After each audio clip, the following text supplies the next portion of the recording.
Évangile de Jésus-Christ selon saint Luc, chapitre 4, versets 38 à 44.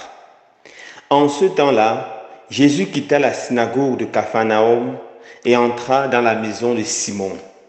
Or, la belle-mère de Simon était oppressée par une forte fièvre, et on demanda à Jésus de faire quelque chose pour elle. Il se pencha sur elle, menaça la fièvre, et la fièvre la quitta. À l'instant même, la femme se leva et elle les servait. Au coucher du soleil, tous ceux qui avaient des malades atteints de diverses infirmités les lui amenèrent. Et Jésus imposa les mains à chacun d'eux, les guérissait. Et même des démons sortaient de beaucoup d'entre eux en criant, « C'est toi le Fils de Dieu ». Mais Jésus les menaçait et leur interdisait de parler parce qu'ils savaient, eux, que le Christ c'était lui. Quand il fit jour, Jésus sortit et s'en alla dans un endroit désert. Les foules le cherchaient. Elles arrivaient jusqu'à lui et elles le retenaient pour l'empêcher de les quitter. Mais il leur dit, aux autres villes aussi, il faut que j'annonce la bonne nouvelle du règne de Dieu, car c'est pour cela que j'ai été envoyé. Et il proclamait l'évangile dans les synagogues du pays des Juifs. Acclamons la parole de Dieu. Louange à toi, Seigneur Jésus. Chers frères et sœurs bien-aimés, dans l'évangile de ce jour, Saint Luc nous présente Jésus qui entre dans la maison de Pierre.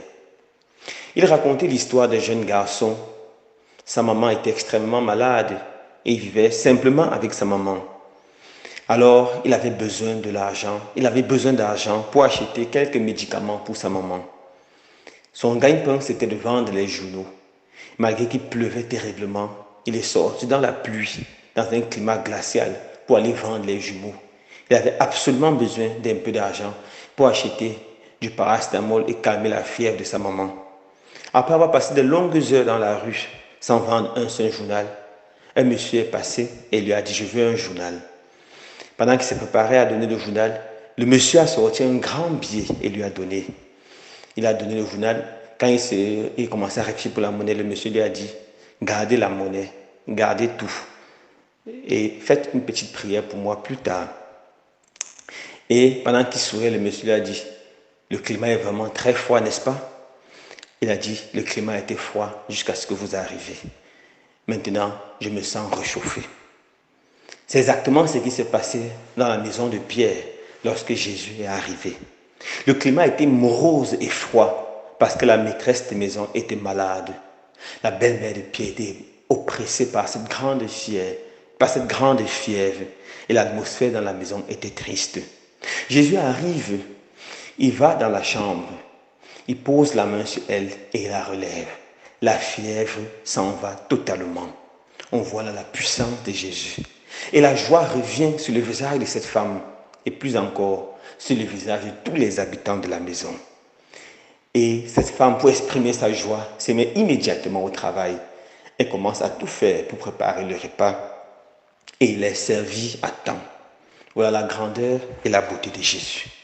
Quand nous parcourons l'évangile, nous nous rendons compte que partout où Jésus arrive, le climat passe de la tristesse à la joie. Regardez Jésus lorsqu'il est entré chez Zachée, ce grand pécheur. Jésus l'a dit, le salut est entré dans cette maison aujourd'hui. Et Zachée était tellement touché, tellement transformé, qu'il a donné la moitié de ses biens aux pauvres. Et tous ceux à qui il a volé, il a remis 4 fois plus. Et il a fait tout cela dans la joie, dans la paix véritable. Ça, c'est le Seigneur Jésus. Il apporte toujours paix et joie. Rappelez-vous lorsque Jésus entre chez la Samaritaine, ou mieux encore lorsqu'il rencontre la Samaritaine au puits. Cette femme qui avait peur des autres et venait puiser l'eau à midi quand personne n'est là. Après que Jésus l'a rencontré, la paix, la joie dans son cœur, elle retourne au village dans la joie. Ça, c'est notre Seigneur Jésus. Il apporte paix, il apporte joie. Jésus ne veut que nous visiter, il ne veut que nous guérir. Jésus ne veut que mettre la paix et la joie dans nos cœurs.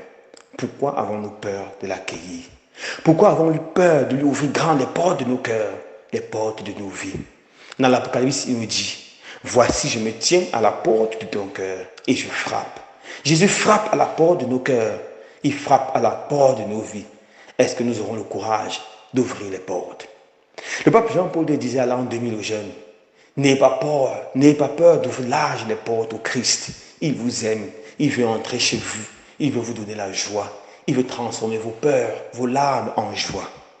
Le pape Benoît XVI disait, détruisez les portes afin que le plus jamais ne se ferme au Christ. Nous devons, frères et sœurs, laisser le Christ entrer dans nos vies.